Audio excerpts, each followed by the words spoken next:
At the exact moment my 7-year-old son stood on stage during the school play, I heard him call a woman I'd never seen before mommy. My heart stopped, and I forced myself to keep smiling as the audience giggled, thinking it was an innocent mistake.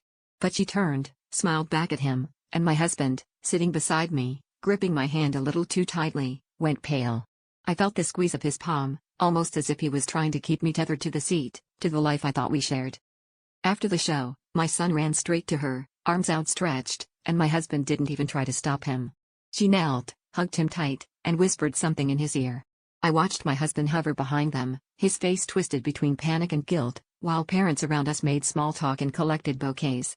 When I confronted him, right there in the crowded hallway, he stammered something about work friends and helping out, but the lies were brittle, cracking in the air. That night, I waited until our son was asleep and demanded the truth. He finally admitted he'd been seeing her for years, that he'd built another life with her and her own daughter, who, apparently, thought of him as dad. The world tilted, and I realized every business trip, every late night at the office, wasn't about work at all.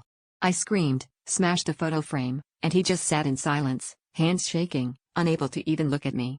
All I could think about was our son, and how many times he'd been told to keep secrets, how many times he'd been shuffled between worlds without understanding why.